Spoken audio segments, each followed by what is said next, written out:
sont où? Ah, ils sont là. Salut, il faut absolument que je vous raconte ce qui vient de m'arriver, c'est un truc de fou. Alors il y a quelques semaines, on a reçu 2 trottinettes électriques de Segway. C'est une marque de trottinettes qui marche bien, hein. On les connaît depuis longtemps, on a déjà fait plusieurs tests. Donc j'étais hyper impatient de tester ces 2 nouveaux modèles qui venaient juste d'arriver. Mais je partais en vacances le jour même pendant une semaine, donc j'ai dit à Manon et à Fanny, bah écoutez, si vous voulez, pendant que je suis en vacances, vous pouvez les essayer. Et elles m'ont dit, t'inquiète, on gère. Et bah je suis revenu de vacances ce matin et Fanny et Manon m'ont dit, hey Nico, ça y est, on a tourné le test. Elles ont unboxé les trottes, elles les ont essayées, elles ont pris mes micros, les caméras et elles ont fait le test des 2 trottinettes. Elles ont tout fait sans moi et en plus je leur ai même pas envoyé de brief. Alors j'ai un petit peu les boules de pas avoir pu les tester parce qu'elles ont l'air géniales, je parle des trottinettes, hein. Mais je suis quand même curieux de voir ce que ça donne, on regarde ça tout de suite. Donc c'est parti pour un test d'endurance des trottinettes, on va voir jusqu'où elles peuvent aller. T'es prête? Allez, let's go. Let's go. Attendez, pause. On était tellement pressés de tester les trottinettes avec Fanny qu'on en a oublié de vous donner un peu de contexte. Alors dans cette vidéo, on va tester la F2E et la E2 Pro sur 2 journées. Pour ce premier jour, on va tenter de faire un long trajet pour observer leur autonomie. Ah, et dernière info, Fanny conduit la F2E et moi la E2 Pro. Bon visionnage!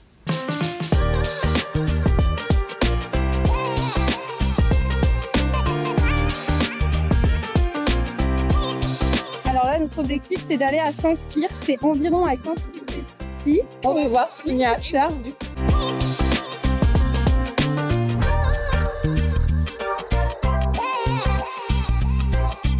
Alors du coup, où est-ce qu'on en est dans le chemin? On a fait un tiers du chemin. Et toi, Fanny, t'en es où dans tes batteries? J'ai du coup la première paire de batterie, donc sur 5, qui clignote, qui est en train de s'épuiser tout doucement. Il y a l'air d'avoir un peu de pluie. On va se manger la pluie. La tienne est plus lourde. Ça a été filmé auparavant, mais on a peut-être éliminé que prendrait la pluie. C'était une prédiction!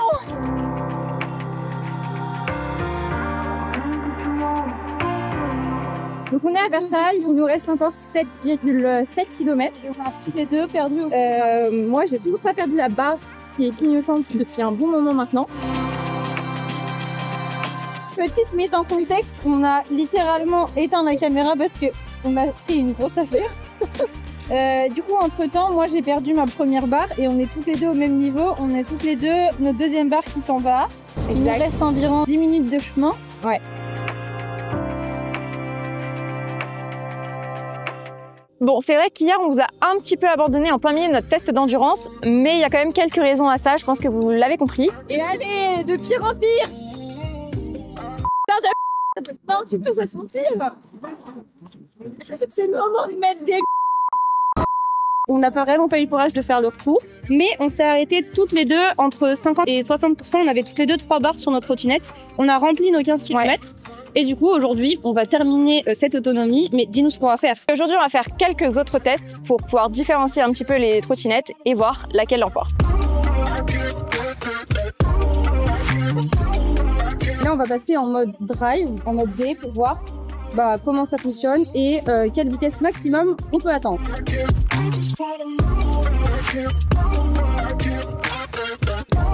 Manon double sa coéquipière. On a échangé de trottinettes aujourd'hui pour pouvoir vous donner des avis plus complets et 2 avis pour chaque trottinette. On s'est dit que ce serait un peu plus intéressant pour vous.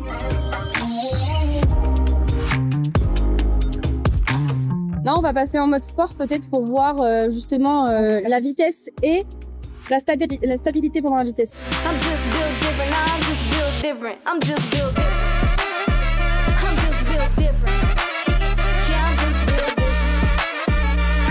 Donc là, on a fait le test d'accélération.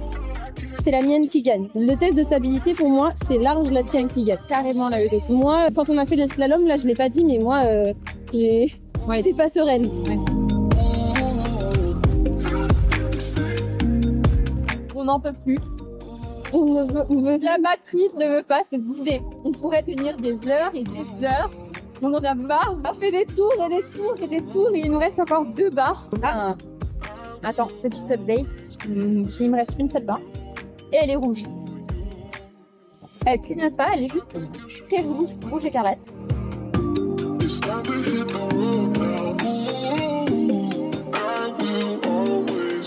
6%, 0,5 km il reste. Il reste 500 mètres. J'ai plus qu'une barre.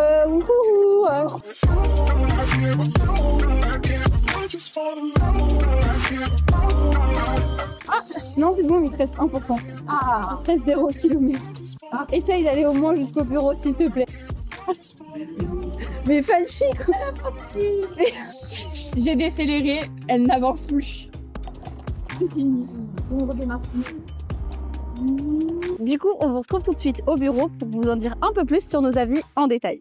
Coucou, on se retrouve au bureau pour notre retour d'expérience et pour tout vous dire, on a eu un excellent retour sur ces deux trottinettes.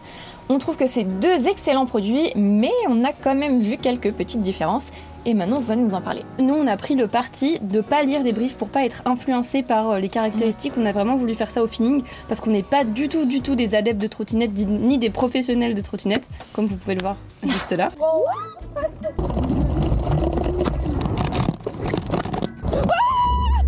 Quand on a déballé les trottinettes lors de l'unboxing, donc la plus grosse, la mienne, la E2 Pro, on pensait du coup que c'était la haut de gamme et finalement on s'est trompé. Même plutôt l'inverse, mais on va vous expliquer pourquoi. Donc effectivement, sur le papier, l'autonomie de la F2E est de 40 km, alors que la E2 Pro, elle, n'a que 35 km d'autonomie. Au bout des 35 km, la mienne s'était éteinte et la tienne, il lui restait environ 6 km. Exactement. Donc on a réussi notre mission. À noter que la première journée, on a fait que de l'écho, justement pour voir à quel point la batterie pouvait tenir. Et le lendemain, on a fait quelques petits tests en mode drive et en mode sport.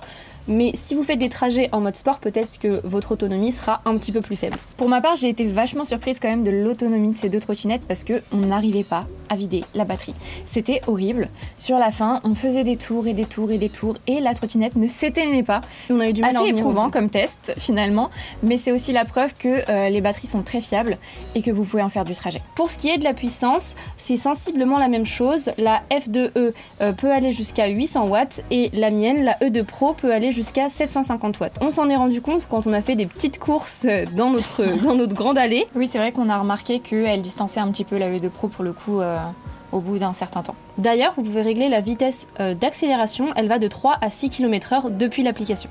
Maintenant, c'est vrai qu'il ne faut pas oublier que dans notre environnement urbain et avec la réglementation française, nos trottinettes sont bridées à 25 km/h. Donc finalement, on ne voit pas une si grosse différence, si ce n'est si on met les deux trottinettes côte à côte et qu'on fait des petites courses. Petit point positif pour ma part, j'ai apprécié le fait que les deux trottinettes aient des clignotants. Elles ont des clignotants, mais elles ont aussi le son qui va avec. On peut les régler directement sur la poignée gauche de la trottinette. Moi, j'ai trouvé ça plutôt appréciable, plutôt sécuritaire surtout, mais Manon n'était pas tellement dans mon avis. Les clignotants en eux-mêmes, je les ai appréciés, mais j'ai trouvé la manette très sensible. Comme vous avez pu le voir dans les vidéos, il y a plein de fois où je les ai activées sans m'en rendre compte. Moi, du coup, sur ma trottinette, il y a le bruit qui était activé, donc je m'en suis rendu compte un peu plus facilement. Et d'ailleurs, vous pouvez le régler directement dans l'application, mais on reviendra sur l'application un petit peu après. Alors nous, on a effectué un trajet périurbain, donc plein de petits types de routes, dont quelques pentes. Elles n'étaient pas non plus très inclinées, mais on peut quand même monter jusqu'à des pentes de 18%, et c'est vrai que c'est super agréable, surtout quand on est pressé de rentrer chez soi, parce qu'il pleut des cordes. C'est vrai qu'en parlant de pluie, Manon, on s'est quand même pris une tempête de pluie le premier jour. Vraiment, c'était infernal. C'était infernal, on était trempés de la tête aux pieds, mais petite chose qu'on a appréciée du coup sur ces deux trottinettes, c'est le TCS. C'est l'anti-patinage qui nous a donc permis de rester stable pendant tout le trajet et sur tout type de route. Les deux trottinettes, elles ont des pneus de 10 pouces, donc c'est vrai que c'est très agréable pour passer des obstacles, mais pour autant, quand on était sur les pistes cyclables et qu'on passait des racines ou des petits trous, c'était quand même un peu compliqué. Mais faut noter que la E2 Pro, quand on a échangé les trottinettes, je sais pas toi ton avis, mais je l'ai trouvée un peu plus stable. Oui, c'est vrai que de toute façon la base est un peu plus large, donc forcément on a plus de place pour les pieds. On a l'impression d'être comme sur la terre ferme et c'est vachement agréable. Et d'ailleurs, on a même fait du off-road, mais ça, il faut pas le dire trop fort.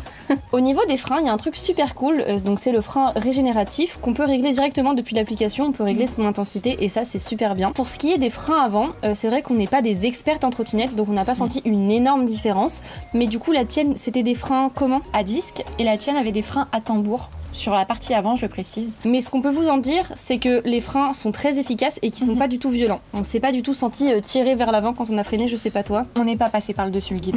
Non, tout va bien, on est encore en vie. Autre différence entre les deux trottinettes, pour la E2 Pro, le fil est à l'intérieur du guidon. Alors on a eu un petit souci par rapport à ça, lorsqu'on la plie, le fil ressort. Donc faites attention lorsque vous la dépliez parce que vous risquez de plier le fil, de le couper et donc de perdre toute l'alimentation. Ce serait vraiment dommage. Petit point positif pour ceux qui possèdent des appareils Apple, vous pouvez localiser directement votre trottinette avec l'application Localiser. On a essayé tout à l'heure et l'appairage est quand même super simple. Petit point quand même à noter. Il faut quand même charger un minimum la batterie de la trottinette pour pouvoir l'appairer.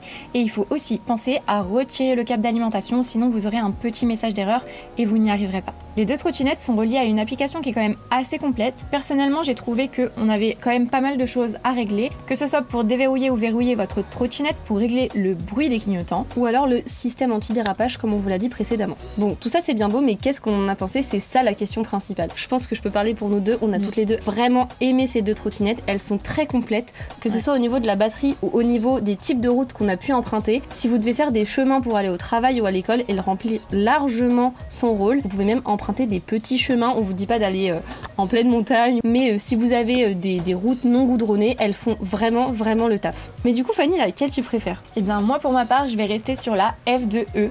Et oui, c'est ma petite chouchoute. Je l'ai trouvée beaucoup plus maniable que la E2 Pro et j'ai trouvé l'autonomie vraiment incroyable. Je pensais pas qu'on arriverait à un tel niveau de fidélité par rapport à ce qu'il y avait marqué sur le papier.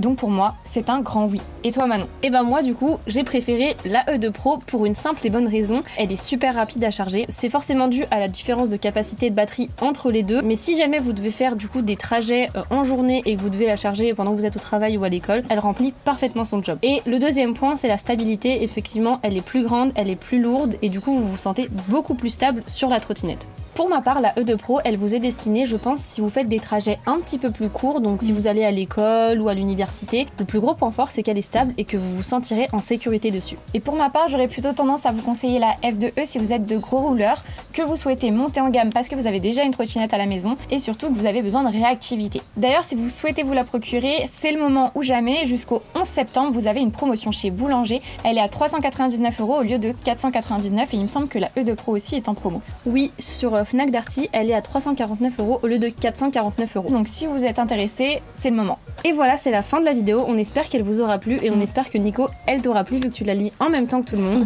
On est très contente d'avoir pu tester ces trottinettes. Merci beaucoup à Segway. On a hâte de tester de nouveaux produits sur la chaîne. On vous laisse nous dire en commentaire si vous avez apprécié notre test et on vous dit à très vite. Bisous. Bye. Attendez, vous pensiez vraiment qu'on n'allait pas vous faire de bêtisier après toutes les épreuves qu'on a endurées? Vous vous trompez, c'est parti. Allez, let's go pour de vrai, non? Let's go pour de vrai. Oui, oh, ça va. On est sur des chemins off-road. Big up à toi Michel, on sait que t'es déjà passé par ici. T'es en claquette. On donne tout pour les tests, on donne tout. Oula, on doit descendre là? Peut-être qu'on sait qu'on devait faire le tour finalement. Vas-y, si c'est par là qu'on doit aller, je te jure que je te tue. Ah oui, c'est bien tout droit qu'on doit aller. Non. Ah, c'est lourd. Fanny! Attends, c'est bon, c'est bon, Non mais... Allez, on a fait le pire. Ah oui, je pense que j'ai coincé un caillou tout à l'heure entre la roue et le reste de la trottinette parce que ma trottinette grelotte quand je roule un peu vite. Ça fait un bruit un peu spécial. Attendez, mais c'est pas des moutons. C'est des bouquetins. Des avis différents et des avis différents. Mais personne ne veut que je lui dise en fait ce commentaire. Quoi? C'est pas des moutons, c'est ce que je dis. Hein. Les moutons, c'est blanc. Hein. J'ai jamais vu un mouton noir ou alors. Mais qu'est-ce qu'elle fout? Oh, viens, on va à Paul Gaultier, on va voir Thierry. Oh, oui. Attention. Je fais demi-tour tout de suite. Je jure, attendez. Comment il a pu tomber de moi? Bah, je t'ai dit tout à l'heure, il était pas hyper bien. La marche était beaucoup trop grande. Je répète, la marche était beaucoup trop haute.